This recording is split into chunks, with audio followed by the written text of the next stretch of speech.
Hi, welcome back to Detective and Mystery Fiction. If you enjoy my content, please consider hitting the like button. It's the only way the YouTube algorithm notices me.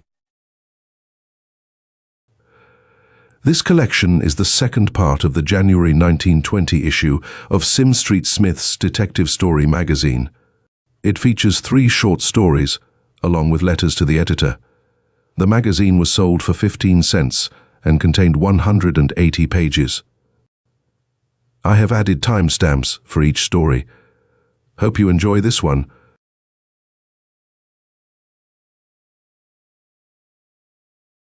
Unnecessary Caution by Harriet Mason. Detective Story Magazine, January 13th, 1920. 2 o'clock in the morning, and all the world seemed dead. There was no moon to spread its silvery radiance over the sleeping earth. Even the stars' friendly glow was withheld. At the close of day, tiny needles of ice, borne on the wings of a sharp breeze, heralded the approach of a storm. As the hours grew later, the wind gradually retired, seemingly in favor of a thick curtain of falling snow, against which even the fury of the wind's sharp blasts had proved of no avail.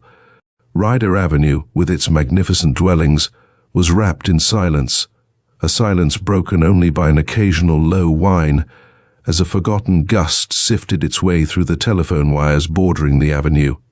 A tall, athletic-looking man, with his heavy ulster buttoned up close around his neck and a soft fedora well down on his brow, cursed softly to himself as he bent forward and laboriously plowed a path through the 8-inch blanket of soft, clinging crystals. Fantastic shapes danced and flickered across his path as he passed each intersecting street, the corner arc lights shedding a dim and ghostly radiance through the snow-laden air. Save for this solitary plodder, not a soul was in sight. As far as his sight would carry through the miserable gloom, the avenue seemed entirely deserted. An ominous stillness prevailed, oppressive and appalling. The whole world seemed haunted. A slight feeling of superstition gained possession of the wayfarer, and he quickened his steps in accord. By the time he had traversed 6 blocks, the snowfall ceased as if by magic, giving way before a gale which tore and shrieked and moaned in the dead branches of the trees that lined the avenue on either side. Presently, a star could be discerned in the cloud-flecked sky. A half-moon slowly pushed its way out from behind a fleecy cloud, only to be obscured a moment later by another, swiftly moving, dark and heavy. In the 800 block, the man paused and peered intently at the massive and imposing brownstone fronts which graced this section of the avenue. Finally locating himself to his evident satisfaction, he walked quickly up a wide, curving stretch of concrete, distinguished only by a low hedge border, to number 812. Up a short flight of stone steps and across a broad expanse of glazed tile, protected by a low rambling roof, he quickly made his way. As he extracted a bunch of keys from a pocket, he cast hurried and cautious glances behind and on either side. Satisfied that he was unobserved, the nocturnal visitor fitted one of the keys into the fantastically carved lock of the massive oaken door. Slowly and softly the key turned, and just as slowly the door was pushed open. The man stepped gingerly through the yawning aperture, noiselessly closing and locking the door behind him. Once inside, he fumbled in one of the pockets of his ulster and produced a searchlight, flashing its rays around the spacious hall which opened up before him. Everything appeared serene. Thus far, he had accomplished his purpose without any trouble at all. Now, if his little plan would only work, all would be well. It must work.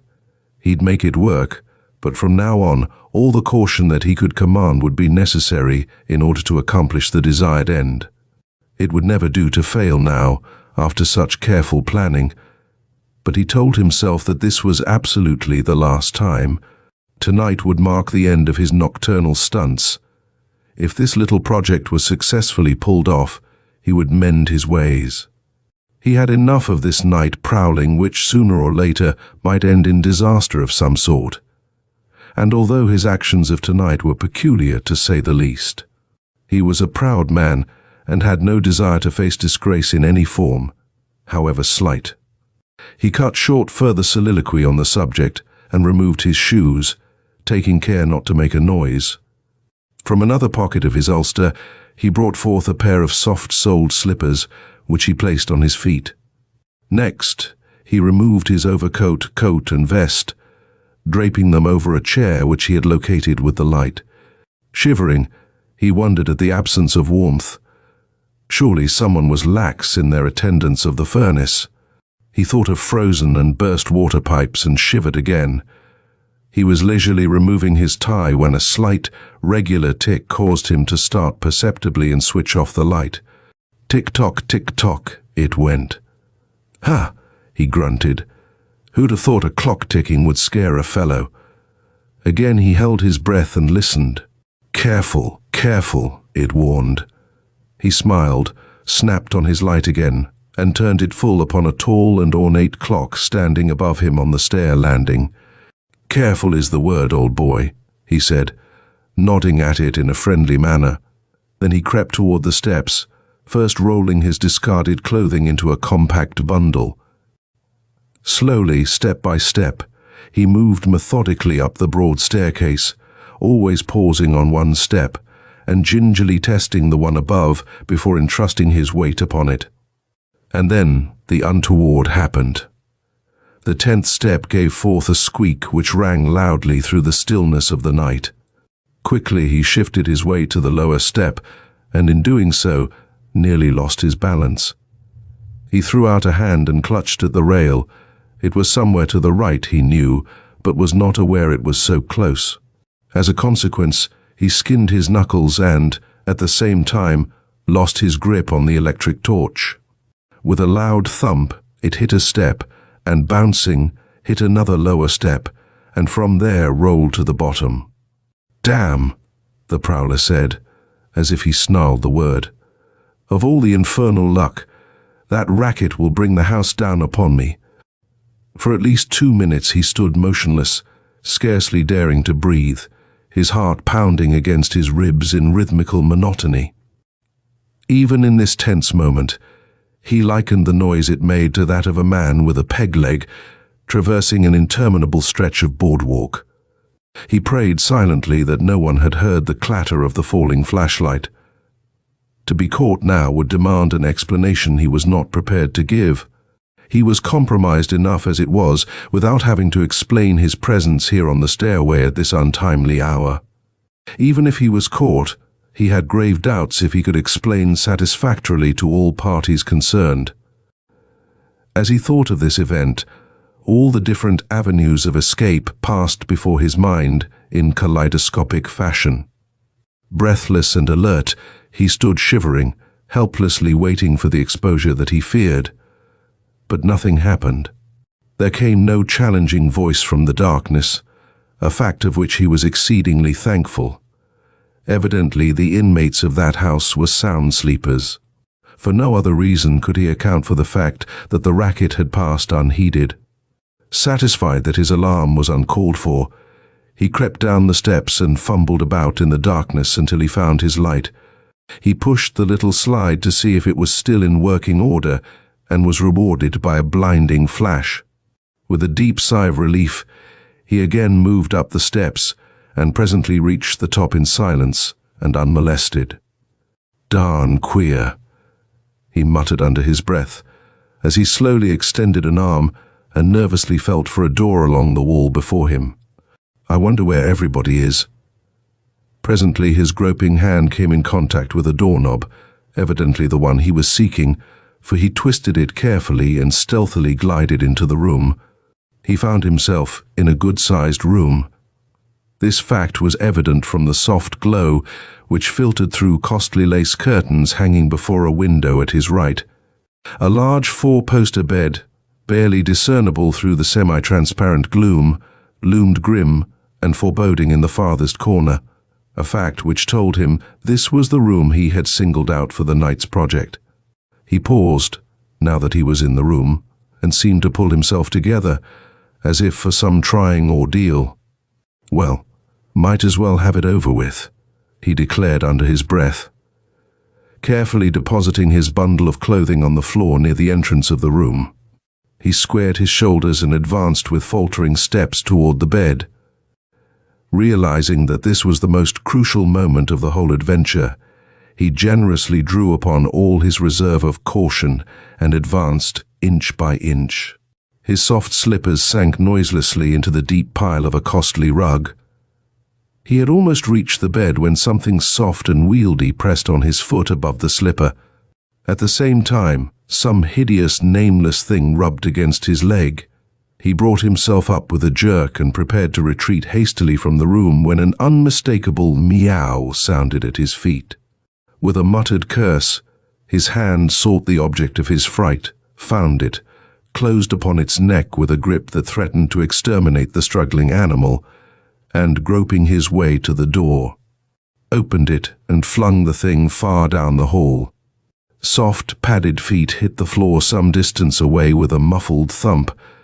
8 pounds of cat flesh skidded upon the polished floor, slid for about 6 feet, and brought up with a crash against some object undiscernible in the darkness of the hall. The whole thing toppled over with a crash. There came an unearthly cry from the darkness, accompanied by the sound of shattered china. Then quietness reigned supreme.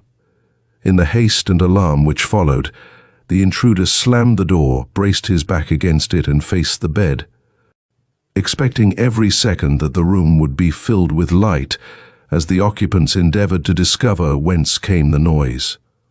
It would not have surprised him in the least if the owner of that cat should suddenly take a shot at him.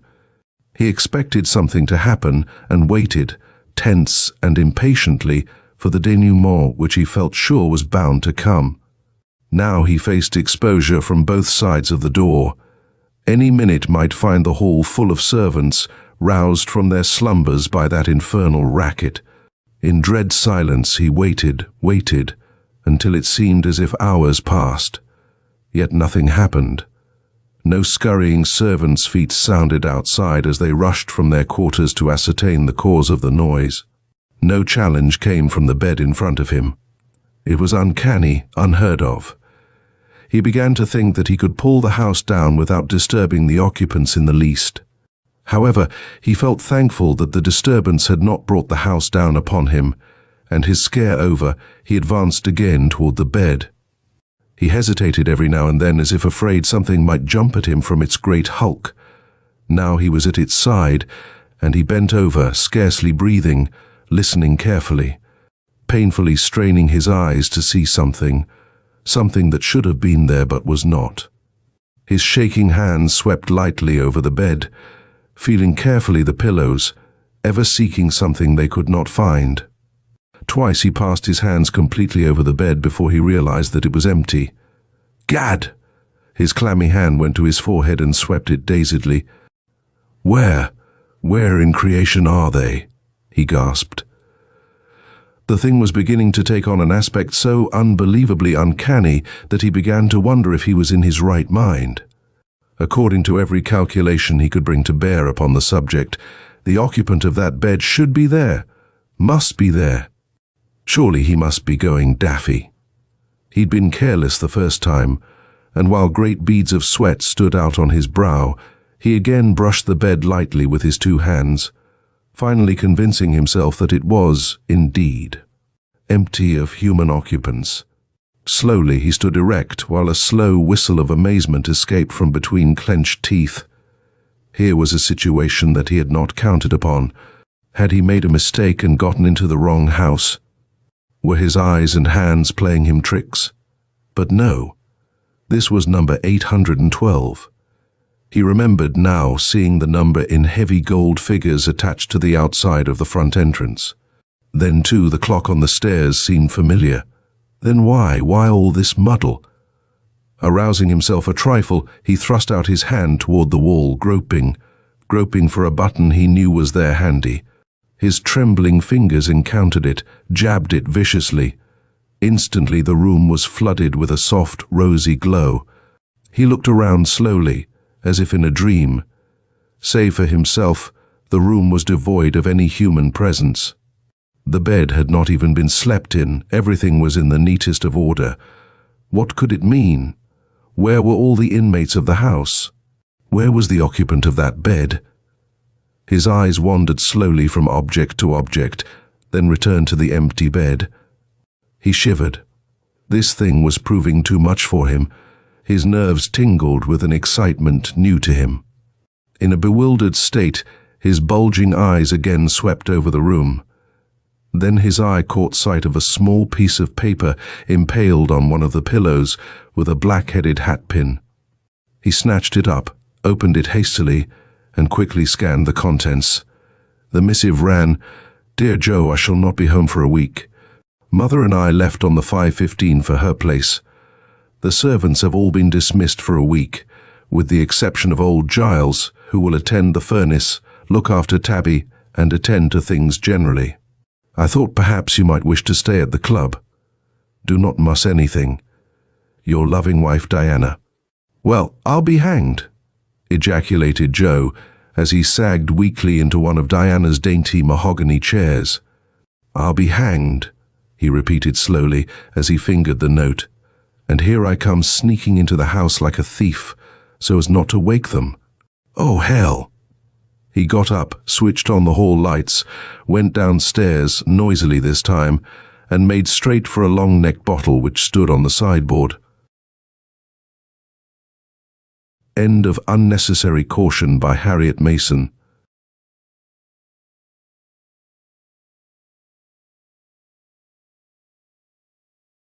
Bully Kane's Return by Walter Pearson, author of Sleuth of the Rail.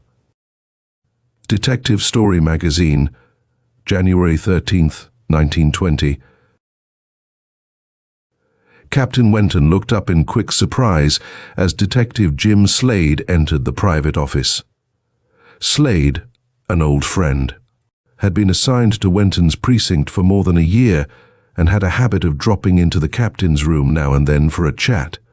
So it was not his entrance that surprised Captain Wenton, nor the manner of it, but the look that Wenton, glancing up quickly, caught in Detective Jim Slade's face. "What's the idea, Jim?" the captain asked. "You look as though the mortgage was due tomorrow, and all members of the family bedridden. I happen to know that your wife and youngsters are fat and healthy, and that there is no mortgage." "I haven't any personal grief," Slade said, attempting to grin. "Didn't know my face looked unnatural. Suppose you sit down and tell me about it. That long face of yours must exist for some reason. It has to do with you and not with me," said the detective. Well, let's hear the worst." Detective Jim Slade sat down at one end of the captain's desk, took a cigar from a waistcoat pocket, bit off the end, and touched a lighted match to the other end. He took a couple of puffs and, through the haze of blue smoke, looked at his superior and old friend critically. "Bully Kane is back," he announced. Wenton laughed a bit, and then sat up straighter in the desk chair. "What of it?" he snapped. "Every man sent to the penitentiary for a short term gets back sooner or later, unless he dies behind the walls. We're old pals, you and I. Let's get this straight," Slade begged. "No use bluffing with me. Bully Kane is back, and that may mean trouble. And trouble at this particular time." "I get you," the captain said. "Let me think a minute." He thought back to the days when he had patrolled this very precinct with his partner down at the docks. Bully Kane, chief of the River Rats, was a brutal thug who handled his gang like a general. He had clashed with Wenton, and, having a certain amount of political power behind him just prior to the election, had carried the matter higher up and had made an effort to get Wenton suspended and later kicked off the force.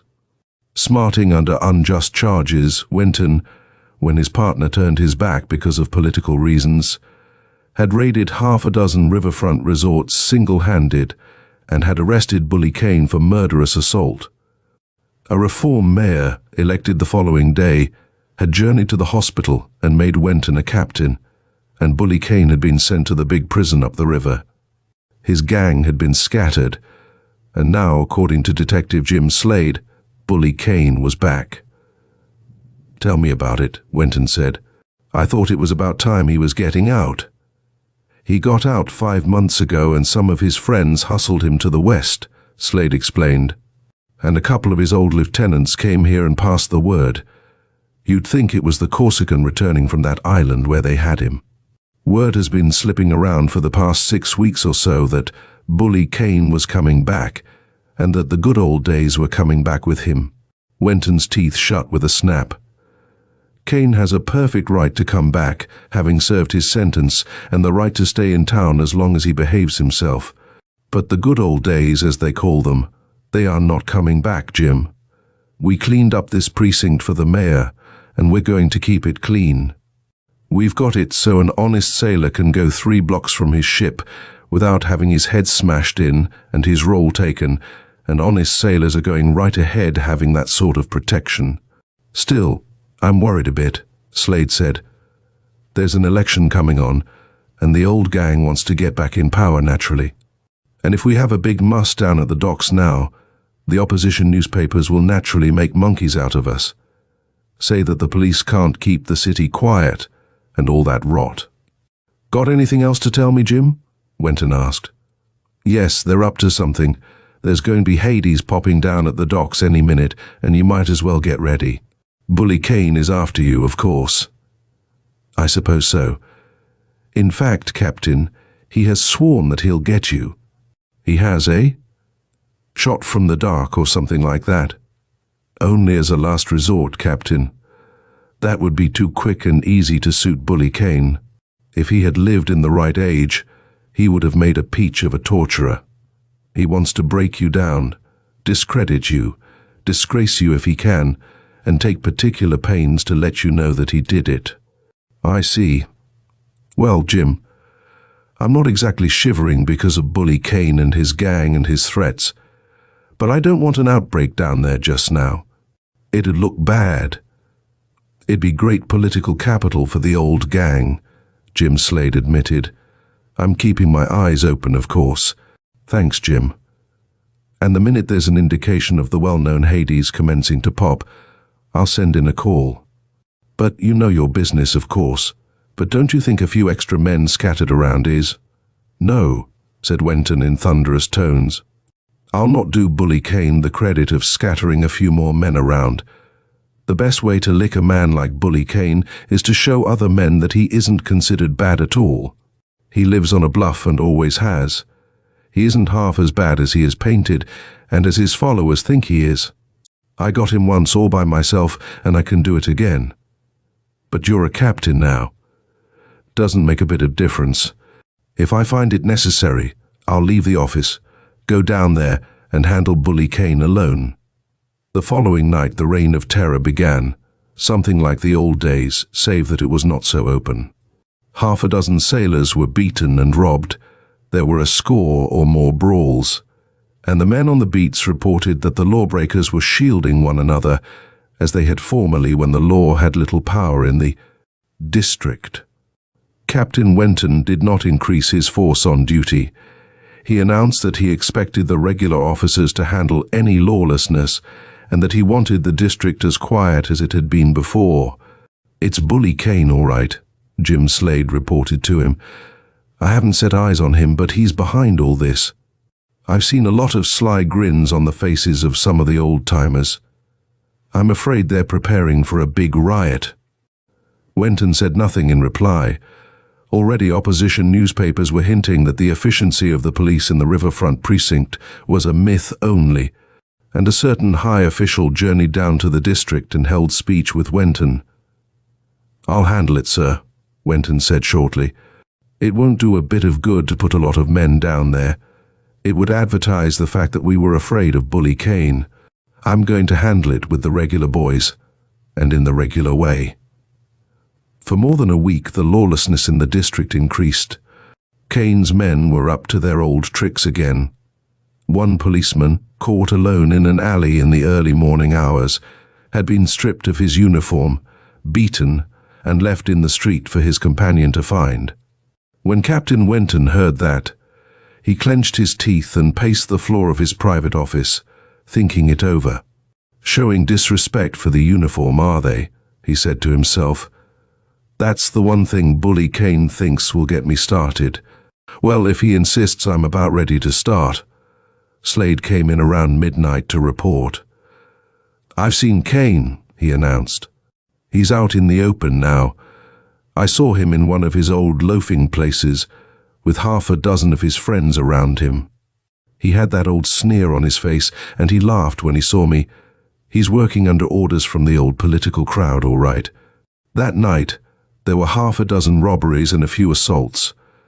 2 arrests were made, unimportant arrests of men who had no connection at all with Bully Kane.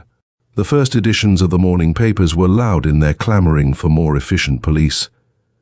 Captain Wenton's face flushed when he read them. At home the following morning, just after he had bathed and dressed, he received a telephone call from the mayor. I know that you're doing the best you can, Wenton, he said, but don't you think we'd better go after that gang strong? I've had a talk with the commissioner about it. He thinks, as I do, that you are the man to handle the situation, but that you should have some help. I handled it by myself before, sir, Wenton reminded the mayor. I know that you did, and you handled it right. But you are a captain now, and a valuable officer, and we can't have you taking unnecessary risks. I hate to suggest it, but can't your men hang something on this Bully Kane? Something that will have him detained at least until after the election. Sir, Wenton said, Bully Kane's stock in trade is the idea that he is an important bad man, and that everybody is afraid of him. If I sent more men down to the docks, it would be all over the district in half an hour that Bully Kane had the police on the run. The way to get him is to ignore him as much as possible. But we can't ignore these assaults and robberies, the mayor said. I'll handle it, sir, unless you'd rather put some other captain down there, Wenton said. You know that I don't want to do anything of the kind, Wenton. You cleaned up that district, and it is yours. I'll trust the situation to your judgment after all. But take care of yourself. Wenton reported for duty that night with a glint in his eye, and his lower jaw shot out in a belligerent fashion. He called Detective Jim Slade into his private office. I'm getting a bit sick of this Bully Kane stuff, Wenton said. Keep in touch with me tonight, Jim, if anything is started down there. We've got to clean the district up again, and we may as well do it now, and be done. Jim Slade journeyed to the waterfront and began his patrol. He was a sort of freelance detective under Wenton's command, and he knew the waterfront district as well as did Wenton. In the old days, both of them had walked a beat there. Detective Jim Slade knew, as soon as he reached the narrow, poorly lighted street lined with resorts of cheap character, that there was something in the air. Furtive-eyed men slipped past him in the shadows, purposely avoiding him. Proprietors of the little greasy restaurants were nervous when Jim Slade entered. Every man of 'em afraid something is going to be pulled off, and hoping that it won't be in his place, Slade told himself. He stopped on a dark corner and made sure that his revolver was where he could get it instantly. There was a mist falling, and a cold wind blew up from the waterfront. The district was entirely too quiet for safety. It was like the moment before an explosion. Slade went on down the street, glancing about him continually. He entered another resort and walked through it. He was looking for a man wanted on suspicion. In the resort, he came face to face with Bully Kane. Half a dozen of Kane's best men were scattered around the room. Detective Jim Slade noticed their black looks, and then turned his back on them deliberately and went to the counter. He ordered a cigar and took plenty of time to pick it out. He paid for it with a bill and examined his change with care. "What you shaking for?" he demanded of the proprietor. "Got a chill?" The proprietor only shook the more. Slade touched a match to his cigar and turned around slowly.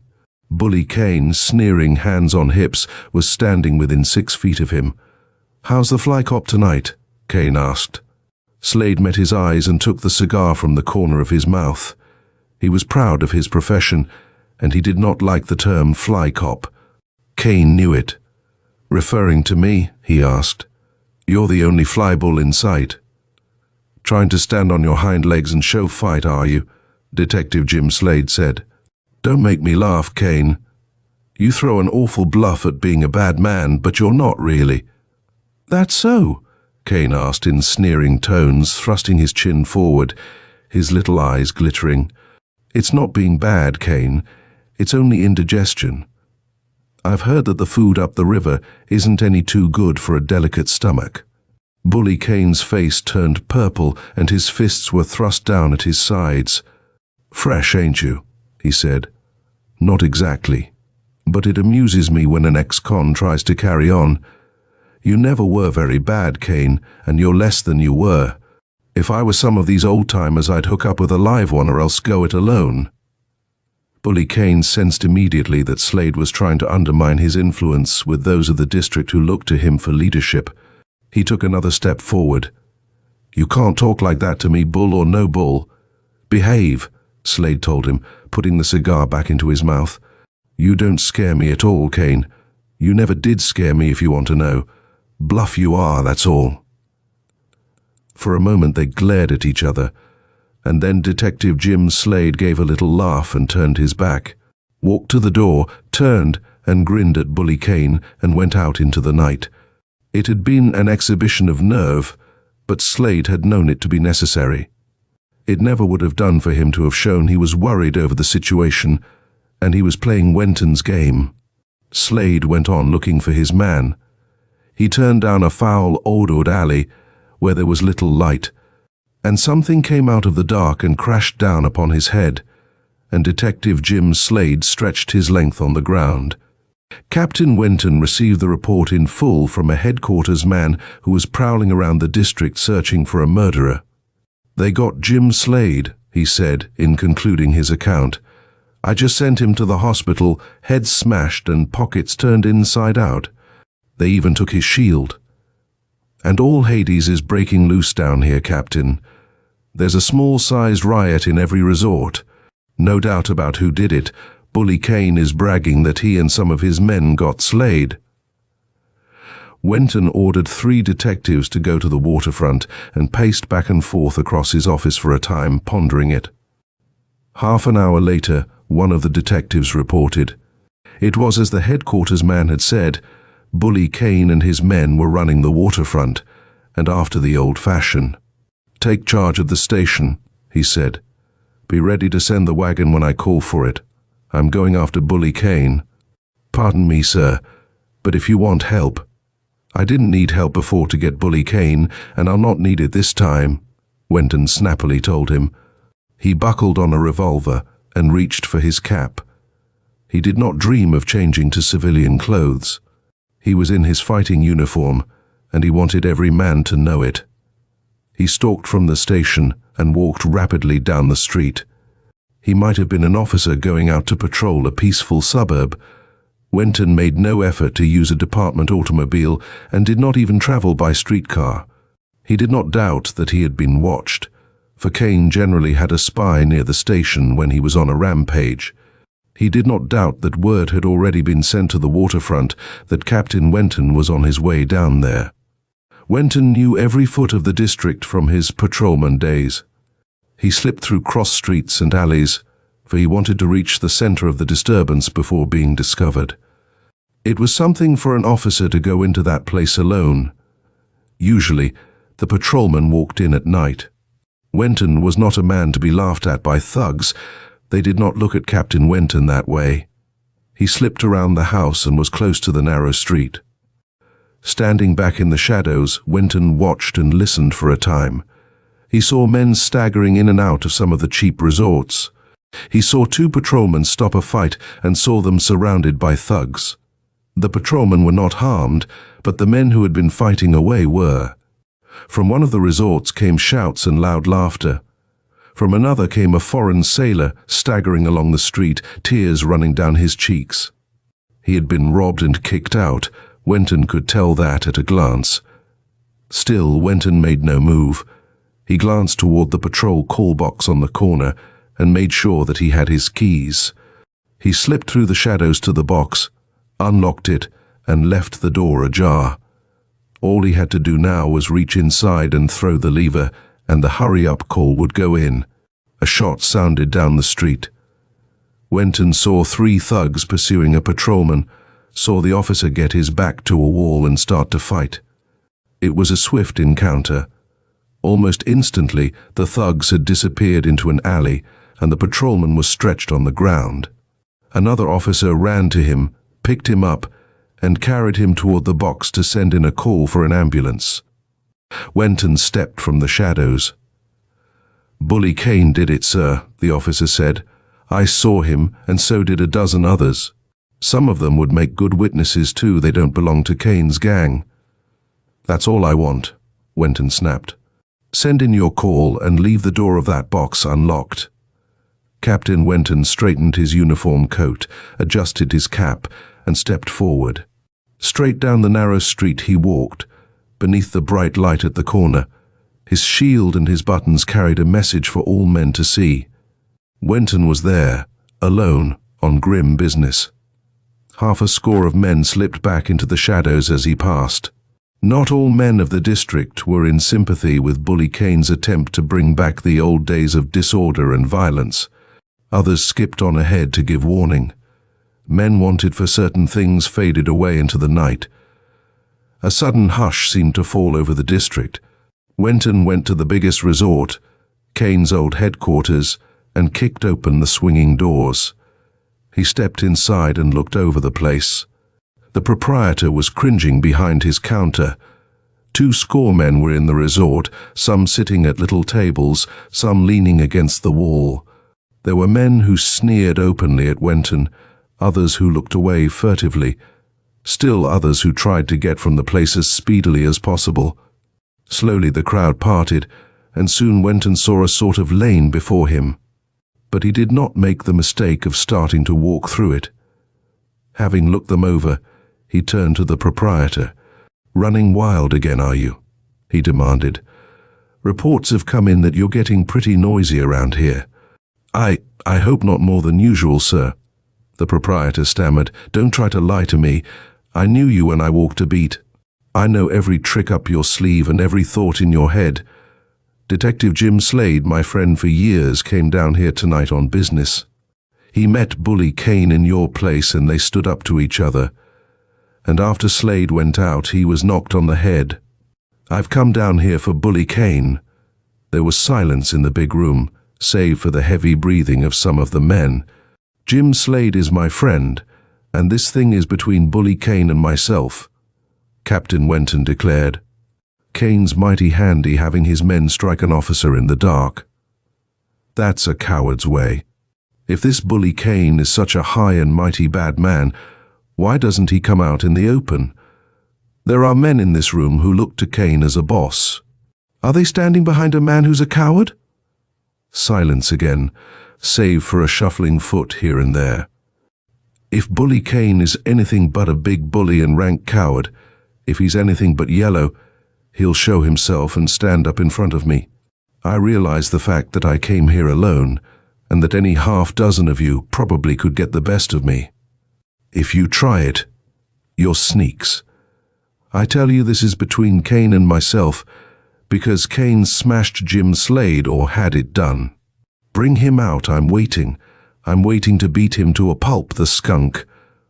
Why, he's not man enough for you men to listen to. If you want to run a gang, get a leader who's got something behind his talk."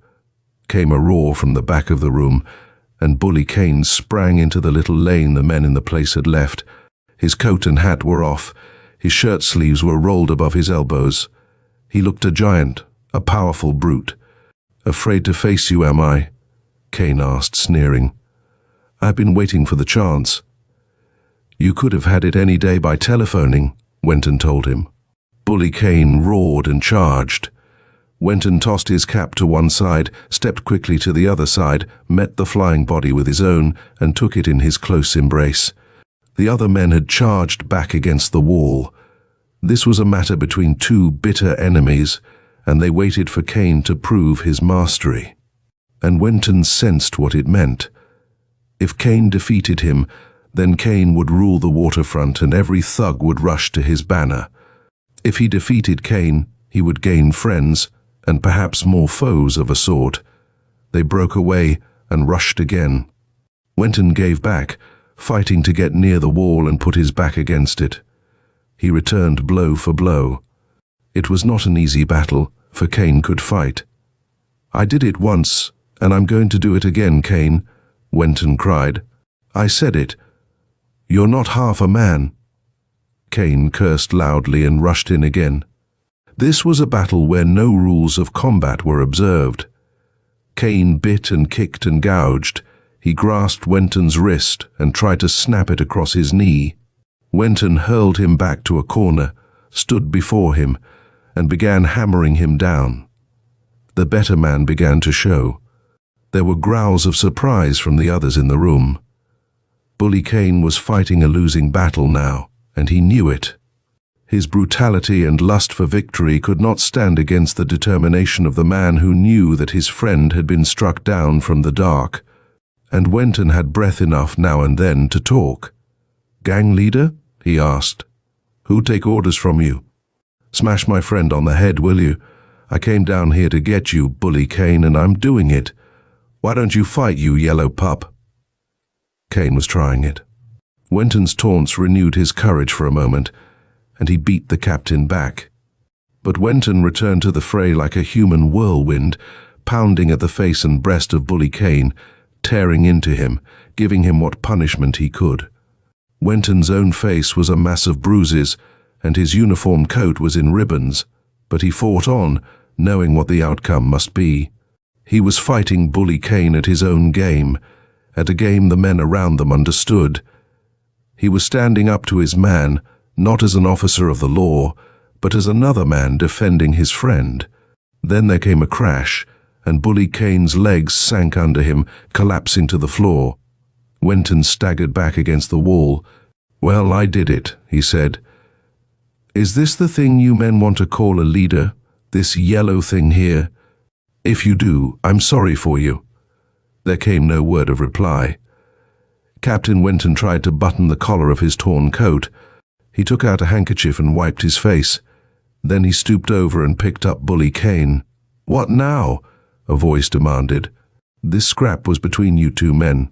Going to make a pinch after beating him up?" "I am, but not because he fought me," Wenton said. "I'm arresting Bully Kane for complicity in the assault on Detective Jim Slade, and for helping beat up a patrolman just before I came in here looking for him. I'm arresting him, and I'm taking him with me. Understand?" Wenton backed toward the door, staggering beneath the weight of the unconscious Bully Kane. He kicked the doors open and went out into the street with his burden. Men darted away from him. Word of the fight had been passed from resort to resort, and Wenton knew that all was not over. He reached the call box, put in a hand, and sent in a hurry-up call. Then, his back against the post and Bully Kane at his feet, he waited. Wenton anticipated an attempt at rescue, and he was not mistaken. From all sides, from the shadows, men rushed. He whipped out his revolver and fired once into the air. He knew that there were patrolmen in the vicinity, but he doubted whether they could give him much aid against such a mob. His foes stopped at the shot. "I'll plug the first man who gets too near," Wenton cried. "You don't take this prisoner away from me." Curses came from the darkness in reply, but they did not rush. No man wanted to be the first or the second, for Wenton was known as a dead shot with a revolver. Then the night was split with flame, and Wenton felt a searing pain in his shoulder and reeled against the box. His revolver spoke twice, and the men before him scattered. This was going too far. One of Bully Kane's lieutenants had fired a shot from the dark, and all knew that there must be a reckoning.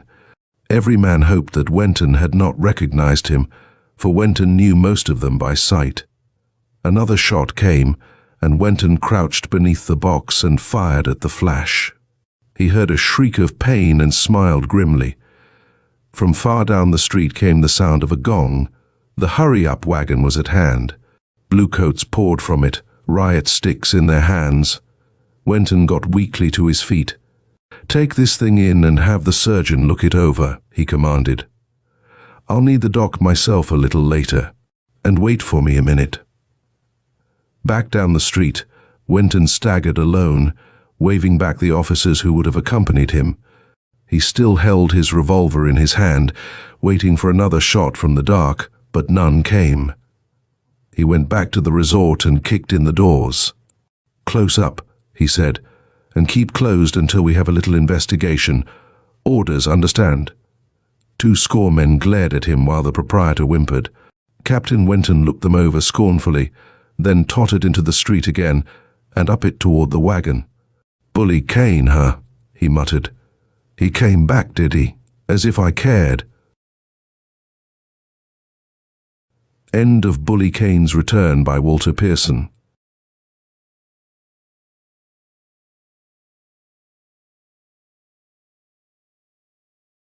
12 Great Detectives by Charles Kingston.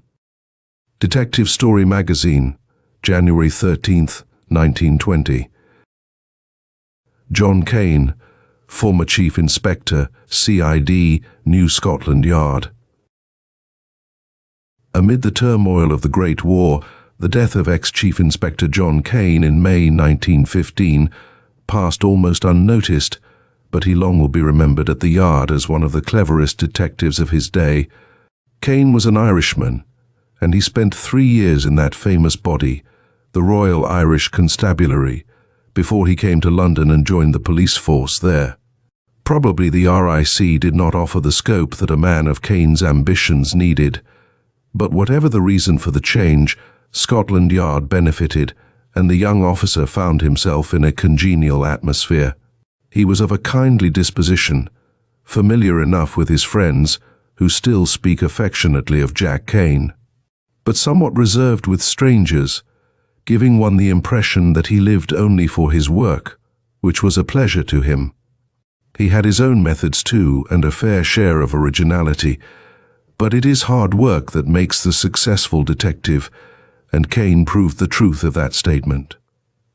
For 30 years he did not take a holiday, and throughout that long period, he was never once absent from his duties owing to illness. A wonderful record which few men can hope to equal. Kane entered the service in 1874 and retired in the closing days of 1911. If we add his 3 years in the Irish police, we get a total of 40 years as an officer of the law. Probably he regarded his retirement as his greatest misfortune, for he would have liked to have been able to go on forever. 37 years form a big slice of one's life, and to the Irishman, they embraced many exciting and novel experiences. He was the leading police official in scores of cases which have aroused the interest of England. Sometimes they have held the attention of the world. The Swami sensation was undoubtedly one of the latter. Frank and Laura Jackson started a bogus society to which they gave many high-sounding, meaningless titles, one of which was the Theocratic Unity.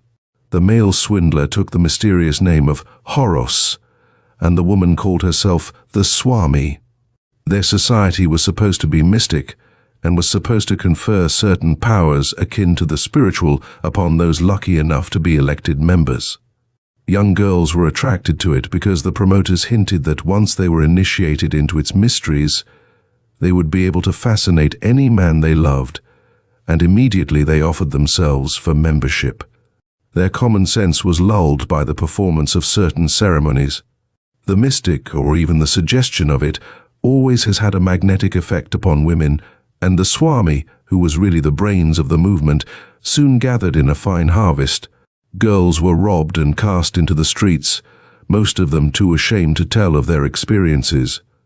Kane was selected to investigate the activities of the Jacksons, and in the guise of an inquirer after spiritualism, he made his acquaintance with the rogues. It did not take the shrewd detective more than a few hours to discover the real nature of Frank and Laura Jackson. Stripped of the Horos and the Swami, they were a sorry pair of scoundrels, and he proceeded to accumulate the necessary evidence to secure their conviction. The Theocratic Unity was more successful than can be imagined. It seems incredible now that so many could have been gulled by it. Kane learned the full details of scores of cases where two confiding girls, hardly out of the schoolroom, had been ensnared. He decided to ignore the charge of obtaining money by false pretenses, for there was a more serious charge under the Criminal Law Amendment Act of England. And it was under this act that they were arraigned when Inspector Kane arrested the Jacksons. The story the detective told created an enormous sensation, and the trial at the Old Bailey was one of the most sensational in the annals of crime. Kane had the case at his fingertips, and though the Jacksons wriggled and lied and whined, there was no way of escape for them. The detective ruthlessly had fulfilled his task, and in open court, the secrets of the prisoners were laid bare. Horace's were sentenced to 15 years penal servitude, and the woman to 7.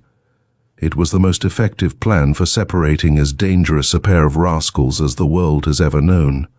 For his conduct in the affair, the officer was warmly praised. Owing to the nature of the offences with which the prisoners were charged, it had proved a difficult and delicate one to handle, but the quiet, reserved, persevering detective brought it to a triumphant conclusion. The Jacksons thought that not one of their victims would have the courage to come into court. It was John Kane who saw to it that they were bitterly disappointed. The prosecution of the 10 members and ex-members of the Mile End Board of Guardians was another of Inspector Kane's cases. He collected the police evidence of fraud and bribery, living in London's East End and mingling with the friends and acquaintances of the accused men. Evidence that would be accepted in a court of justice was not easy to secure, for the suspects had loyal friends and devoted families. But the public had to be protected, and Kane allowed no appeal to his heart to affect him. It was his duty to unearth the facts, and the result of the trial proved that he had succeeded. This was a case in which there was no scope for showy detective work. It was mainly underground or behind the scenes. The Guardians and ex-Guardians knew who was after them, and they dug trenches and mounted guns, as it were, but Kane overcame all opposition. He was not the man to temporize or to enter into negotiations with the enemy. He was coldly polite to those whom he fought against, nothing more. Every detective who reaches eminence has his name coupled with one outstanding case. Inspector Kane's fame, if not created, was at any rate enhanced and consolidated by his association with Adolf Beck. It was due entirely to Kane's cleverness and resourcefulness that a great wrong was righted. The Beck case really started in 1877, when a man calling himself John Smith was convicted at the Old Bailey of obtaining money from certain women by false pretenses. Many years later, a woman suddenly came face to face with Adolf Beck in the West End of London. She seized him by the arm and declared that he was the person who had swindled her in the previous year. Beck denied the accusation, but he was given into custody, and at the police station, other women identified him as the man who had swindled them in the same way as he had, they alleged. Defrauded the woman who had first preferred the charge against him. All this seemed conclusive enough, but there was more to come. A gentleman who had been interested in the proceedings against John Smith in 1877 now came forward, having been struck by the similarity in the frauds, and stated that Beck was in reality John Smith, the ex-convict.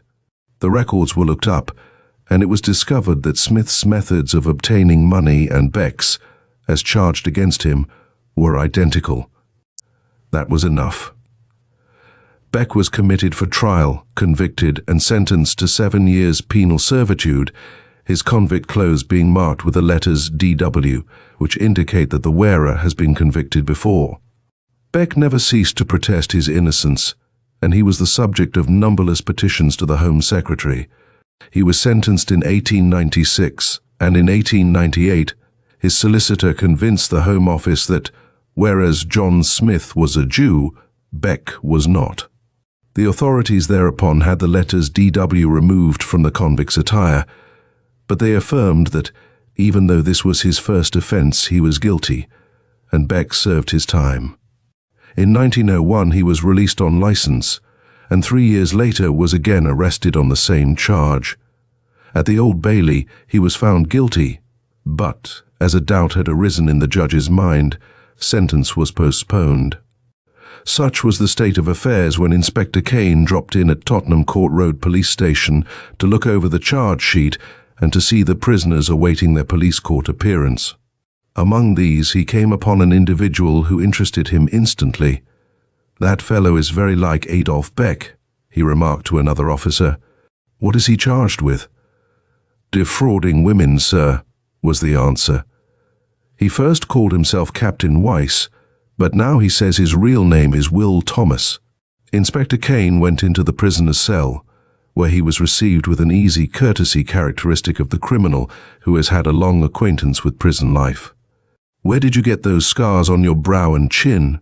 asked Kane, suddenly recalling the important fact that many of the women who had testified against Beck had mentioned these scars as identifying the swindler.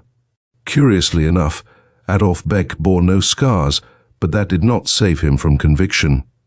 "Oh, I've forgotten," said Will Thomas airily. "It's so long ago that you can't expect me to remember." "Whatever you call yourself now," said Kane incisively, "I have reason to believe that you are the John Smith who was sentenced to 3 years penal servitude in 1877 for defrauding women, and also that you committed the frauds for which Adolf Beck was sentenced in 1896, and you are also responsible for the swindles for which he is awaiting sentence now. You are very much like Beck. You are a Jew, and these scars have been referred to by several of your victims." Will Thomas laughed. He was perfectly at his ease, but he had the grace to admit everything after Kane had made certain inquiries. Of course, Adolf Beck was released, and a free pardon offered him, together with the sum of £2,000. He declined the latter and asked for a special inquiry. This was granted, and naturally, the astute detective was one of the principal witnesses. The report of the committee was that a deplorable failure of justice had been caused by mistaken identity. Nearly everyone concerned came in for censure, with the exception of Inspector Kane. He was the hero of the hour, for it is by far a greater feat to save an innocent man than to capture a guilty one. There is no doubt that had it not been for that casual call at the police station in Tottenham Court Road, the unfortunate Norwegian Beck would have been sent to penal servitude for the second time for an offence of which he was completely innocent. The writer met Beck after his complete vindication by the Court of Inquiry, and although he was very bitter against those who had broken his heart and ruined his life, his face always lighted up when the name of the brilliant Irish detective was mentioned. "Ah, but he was good to me," he said with tears in his eyes. "I have not many years to live, but I will always pray for Inspector Kane. The world knows now that I am an honest man." Kane was always reticent about his work, and he seldom referred to the Beck affair. This was not entirely due to a desire to avoid anything in the nature of self-praise. He was too reserved to discuss any subject except with his most intimate friends, and even they found it difficult to get his own story. He kept his counsel to the end, and with his death, a wonderful book died too, for had he only recounted a tenth of his experiences, he could have produced enough material for a great volume which would have delighted criminologists. It is all in the day's work, any detective will tell you, if you talk about murders, forgeries, and other crimes. Sensational cases come and go and are quickly forgotten because they are soon crowded out by others equally important. John Kane was always at work. He must have found hundreds of clues by his marvelous memory for faces. Perhaps he would be strolling down a London street. A figure would pass him swiftly with face averted, but Kane would have caught a glimpse of eyes or mouth that recalled something long since forgotten. "Of course that's so-and-so," the detective would mutter, turning and following the object of his suspicions. "I wonder why he was so anxious to escape recognition." Then would follow independent investigations without any communication with his chiefs at the yard, and a big swindle would be thwarted before its promoters had time to turn round.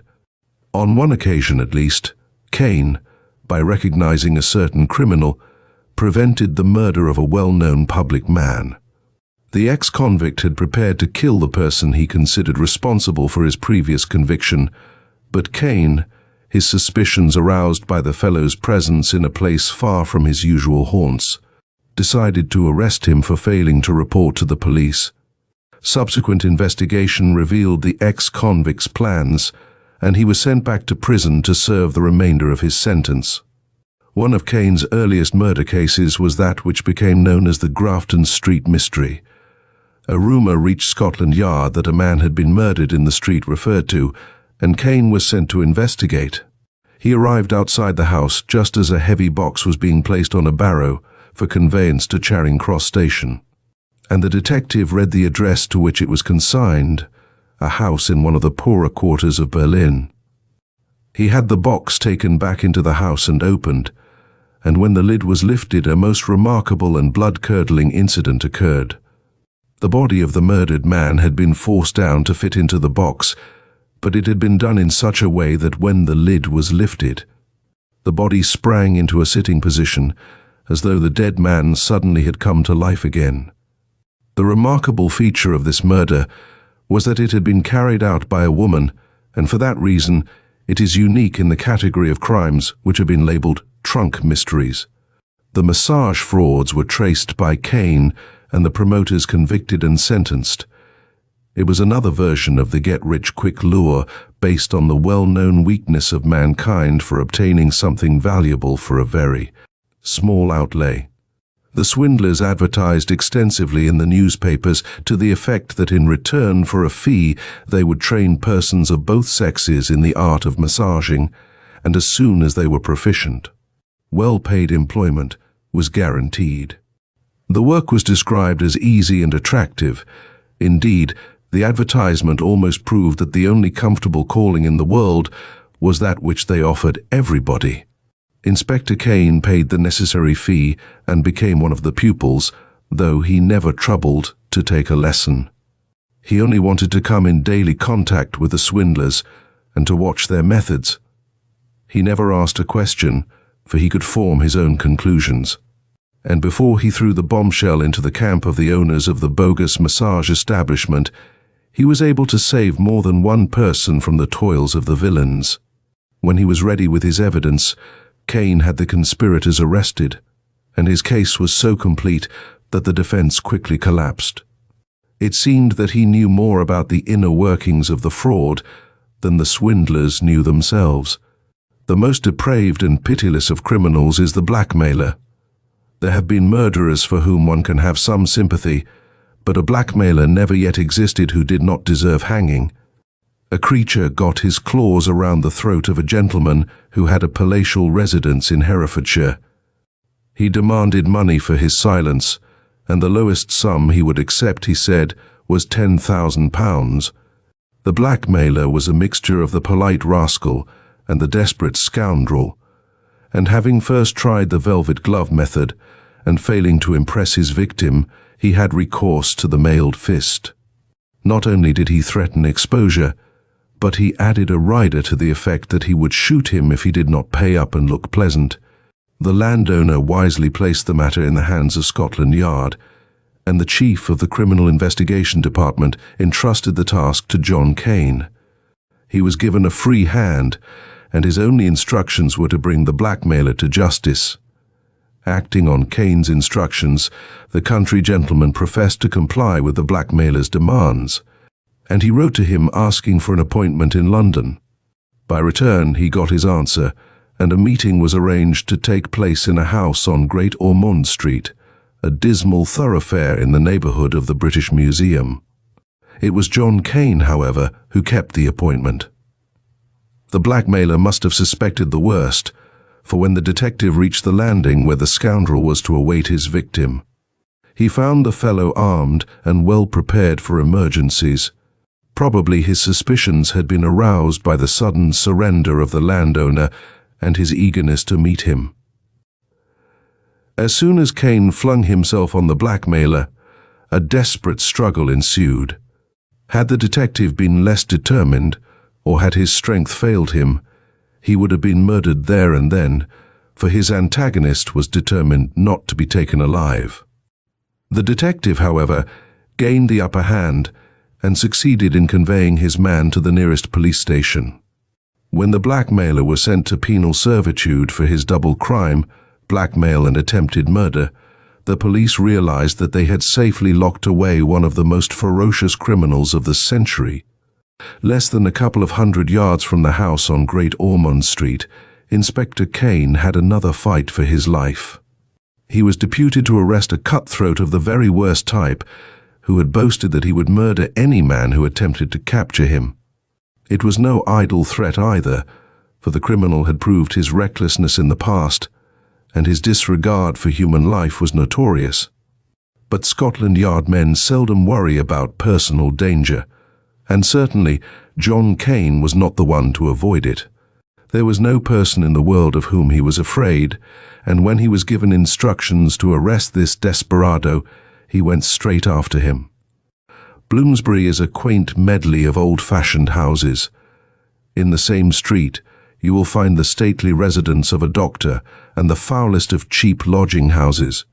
It is the haunt of the successful and the unsuccessful, the tourist, the foreigner, and the lady who has come down in the world and keeps a boarding house to prove it. Kane knew every yard of the district, especially the quarters of the undesirables, and to them he betook himself on this occasion. If he'd expected a fight, he was not disappointed. The wanted man evidently had received notice of his approach, and when Kane appeared, he covered him with his revolver. For a few moments, the two men stood staring at each other as they came face to face on the landing of that dismal old house. Kane was at a disadvantage, for he was unarmed. Had the criminal pressed the trigger, the detective would have ceased to exist, but during the few seconds he was debating with himself as to whether he should open fire or not, Kane made a dash at him, and instantly they were engaged in a life-and-death struggle. Locked together, they rolled over and over down the stairs, Kane attempting to secure the revolver, and his antagonist equally anxious to make use of it. The struggle at the bottom of the stairs resolved itself into a battle for the weapon. It ended with tragic suddenness. There was a report, and Kane felt the body of his opponent collapse in his arms. It did not take long to discover the cause. In the struggle, the revolver had gone off, and the bullet had pierced the heart of the wanted man.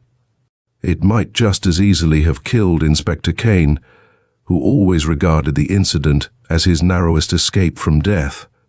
The theft of the Dublin crown jewels is now regarded as one of the most fascinating mysteries of modern times. Never before have so many eminent public men been suspected of a crime. Several libel actions have arisen out of the sensational burglary.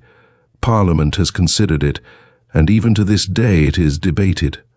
The jewels were kept in a safe in Dublin Castle, and as the castle is the Scotland Yard of Ireland, in that it is the headquarters of the police and detective force of Dublin, the cynical smiled when they were told of the theft.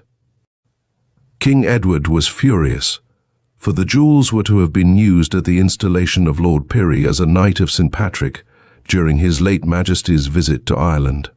But the Irish police could do nothing, and when the British government was asked for help, all they could suggest was that Scotland Yard might be invited to investigate.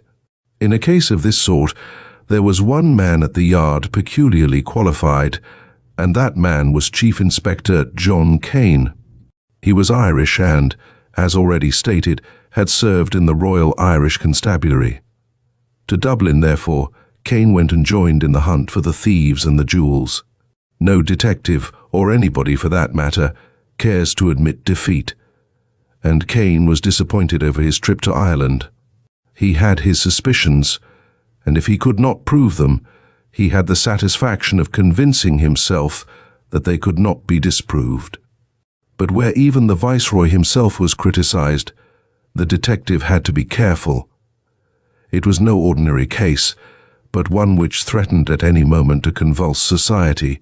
It was known that King Edward was particularly anxious to have the mystery solved, and there can be no doubt that the theft of the crown jewels worried His Majesty to such an extent that his medical attendants had to intervene. While engaged on this affair, Kane was helped by a number of busybodies who pretended that they were on intimate terms with the viceregal court. One lady of wealth, if not of position, sent for him and whispered that the mystery was at an end. "I know where the jewels are at this very moment, Mr. Kane," she said. "In that case, madam," said the detective politely, "I'll be eternally obliged if you'll tell me all about them and where I can recover them." "Oh, you won't have much trouble," she remarked with a smile.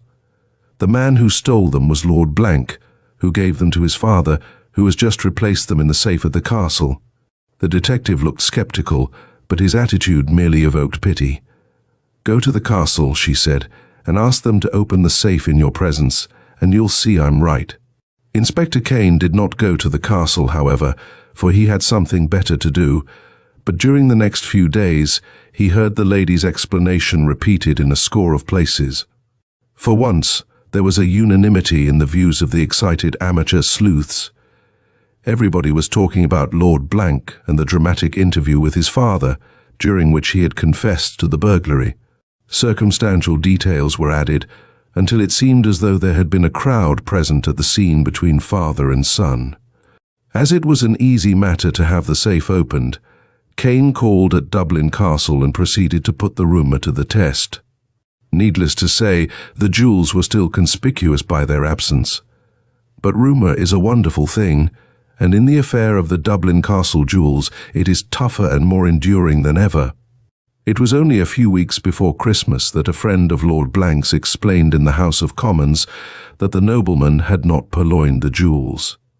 When he abandoned the case, Kane turned to other and less sensational business. It must have struck him as a great change. For a period of close intimacy with lords and ladies and state officials was followed by several months of investigation in the East End of London and the more squalid avenues of the West End. He was in at the death of numerous police affairs between the years 1907 and 1911, always maintaining that high standard which he had set himself the very first day he entered the service. And then came the day when he realized that he must retire. He had asked much of himself for 40 years, and he had not been disappointed, but he needed a rest and had to take it. The majority of Scotland Yard men, when they retire, live to enjoy for many years their well-earned repose. Freest, Dew, Melville, and others can be cited in proof of this statement, but Chief Inspector Kane had worked so hard and for so long that he left himself very little leisure. 3.5 years after he left the yard, he died at Ilford, mourned by his old comrades, respected by everybody who knew him, and leaving behind a reputation that will not easily die. There may have been greater detectives than John Kane, but he did enough for fame, and if only for his saving of Adolf Beck, he will never be forgotten. He retrieved the reputation of the police by proving the innocence of the victim of their tragic blunder. End of John Kane from 12 Great Detectives by Charles Kingston.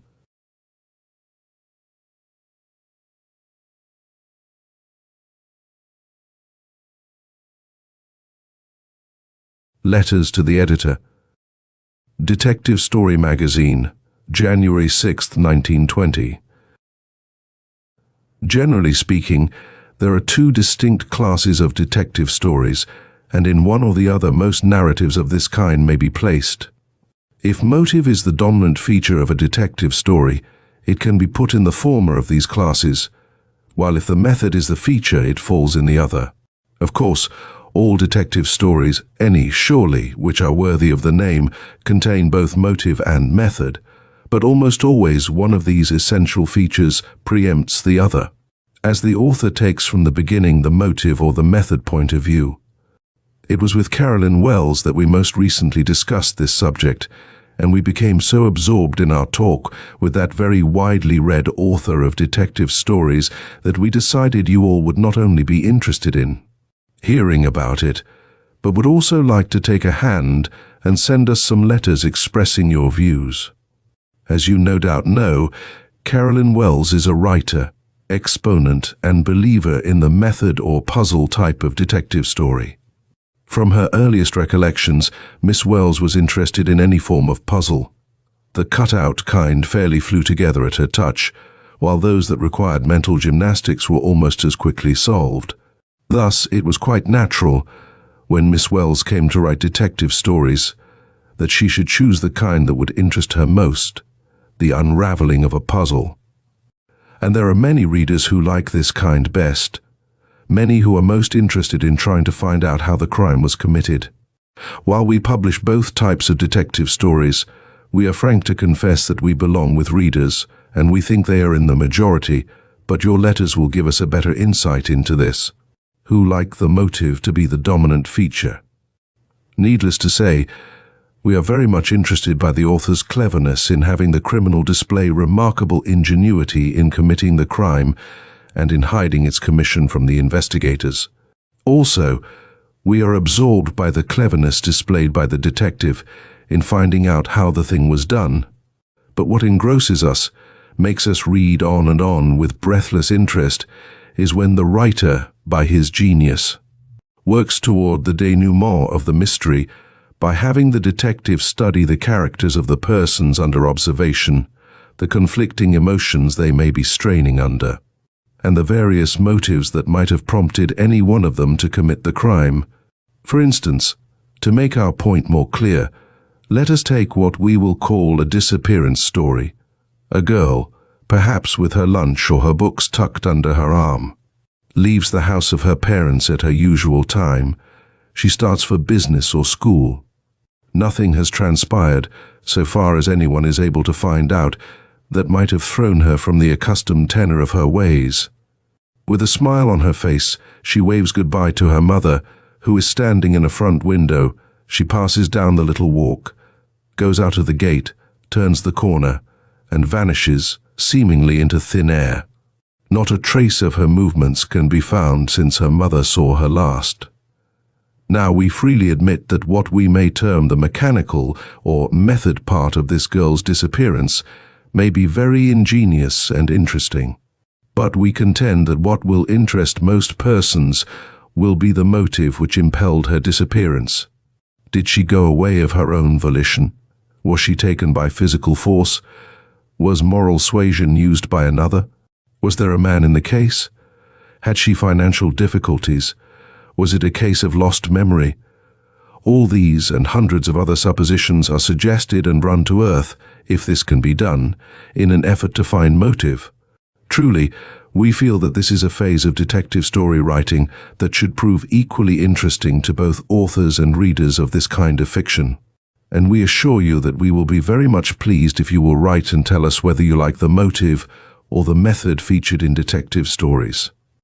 If you are an employer and desire to place your employees in the positions in your office or factory for which they are best fitted, or if you are just about to step out into the world to earn your own living, or if crimes involving handwriting have been committed in your community, or if you want to know the characters of your friends as revealed in their chirography, send Louise Rice, in care of this magazine, specimens of the handwriting of the persons concerned and enclose a stamped addressed envelope. She will analyze the samples submitted to her and will give you her expert opinion of them, free of charge.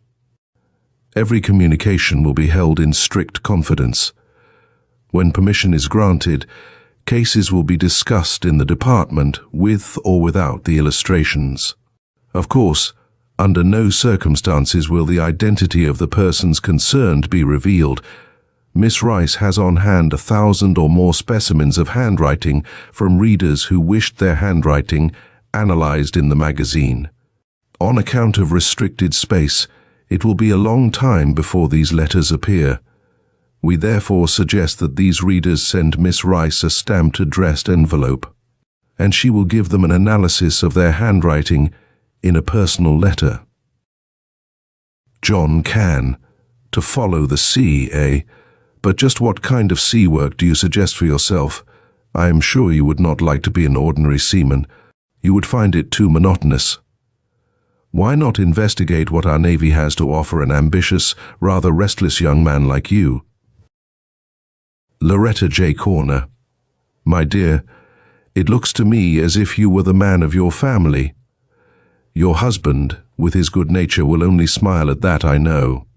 But it is a sure thing that you have much originality, ambition, and energy, and that your mind is exceptionally active. Tell you what, I wish you could go into business and have your husband, with his quiet persistence, and your son, with his growing energy, to help you. Perhaps this will astonish you, but think about it carefully before you laugh. George Summers. I'd have known that you had versatility anyway, and I am sure that you have one of those positive and aggressive personalities which are like a cold and heavy weight when one tries to oppose them. This is indicated by the very heavy, but peculiarly even, pen pressure. Needless to say, you are not a man of much spiritual development. Want to be successful? All right, then just keep on accentuating that personality. A B. Ricketts. Oh, folks, here is a young gentleman of 20 who calmly tells me he is a boy. Thank goodness there is really a boy left in this world. To judge from most of my youthful correspondence, 14 is the last lap of adolescence. Well, my dear lad, I don't think that business is your line at all. You possess real talent for both music and the stage, though I suspect that you have not realized the latter. Don't be reckless and give up a livelihood, but look around and see if you can't get into your right line by degrees. H.C. Corman. Also a boy of 20, but in reality much older than his years, with a sharp sense of commercial values, with a strong and dominant will, with a good deal of pride, and with only fair interest in anything outside of material success. Mr. Coleman, you are the typical businessman, though far from being tired, and I trust that you have already begun your commercial career. K.N. No, I never traveled with the Keith circuit. You probably remember my name from seeing it in different magazines. I did answer you in another issue, but now I'll reply specifically to some of your questions. You no doubt have some sense of dramatic values, but so long as you have such a poor education, it is hopeless for you to think of being an author. You are very young, hardly more than a child. Stop roaming around. Get work which will support you without exhausting you, and go to night school for a couple of years at least. I am giving this kind of advice to my clients every day of my life. Get an education. You can't be much today without it. T.V. Vichu. I haven't the slightest idea of what she feels toward you now or will in the future, nor do I know if she is true to you or not. I'm not a magician of any sort. Judging from your handwriting and hers, I should say that you are both of rather a fickle disposition. You are suspicious, to boot. And, like so many people, you are too deeply engaged in wondering how good the other fellow is to give time to wondering just how faulty you are. Best let this question of faithfulness work itself out between you, and both of you try to be your best toward each other. W.R. Your writing shows that you have unusual goodness of heart, that you are free from the small meannesses which are almost worse, I sometimes think, than real faults or great sins. With all that, your mind is not equally developed. Your convictions are too much the sport of circumstance, and your opinions too much influenced by others. The specimen you enclose shows a person who, without having your originality, is better poised and is very affectionate and steadfast. Mrs. O'Say, you are a person of simple, natural tastes. You are affectionate but level-headed, even in your attachments.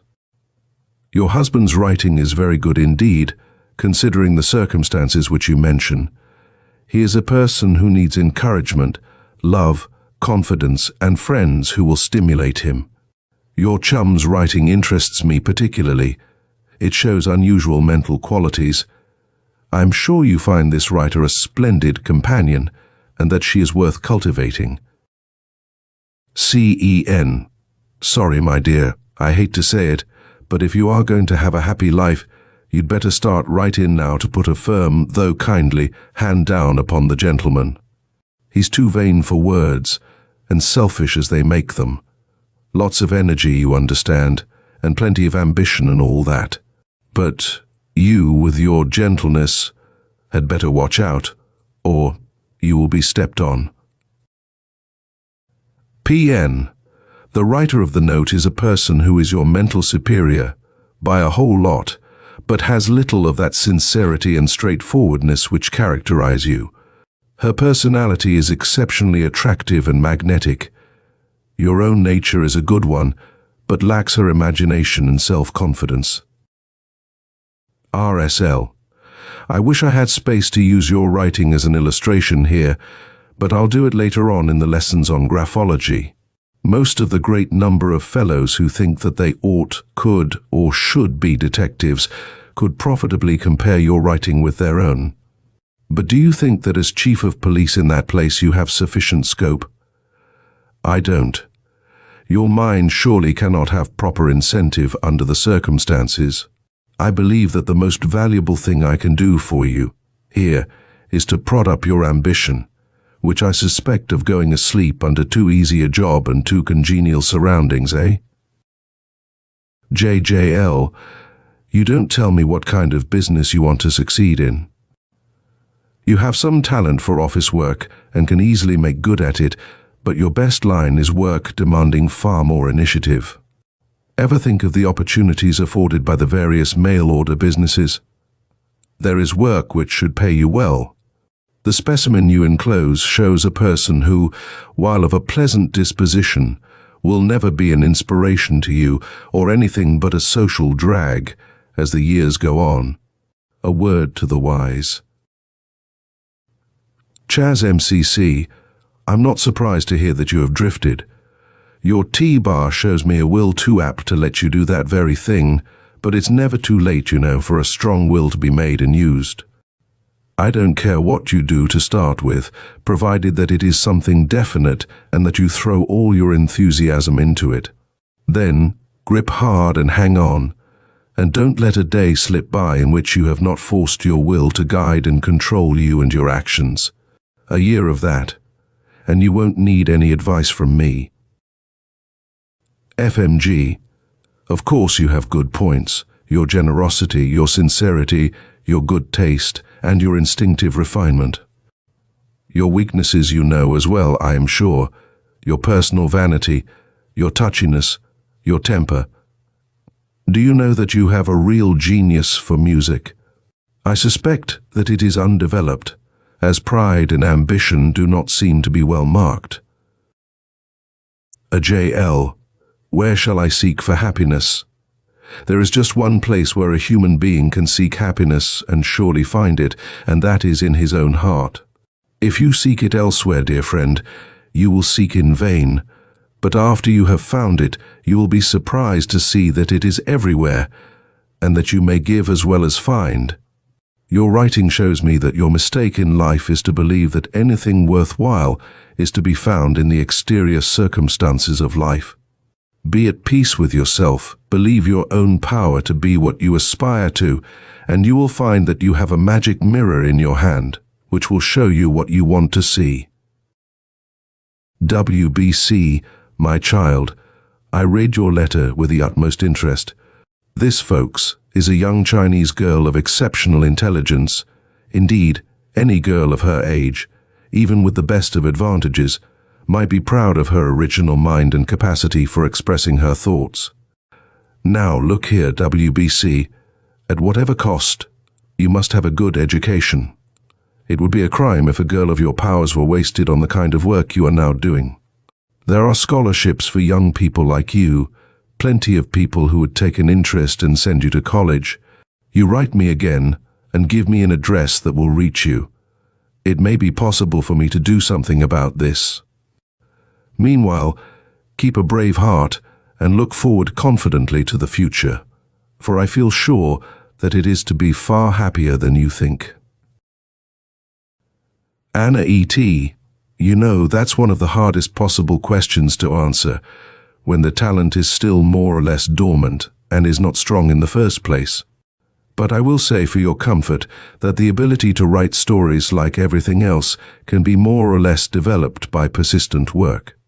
One of our best-known writers of fiction was wrongfully sent to prison for 4 years, a man of middle age.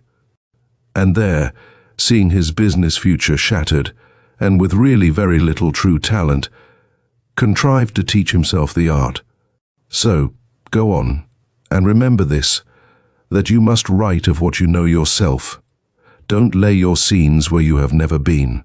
Send me a stamped, addressed envelope, and I will give you a list of helpful books. End of letters to the editor.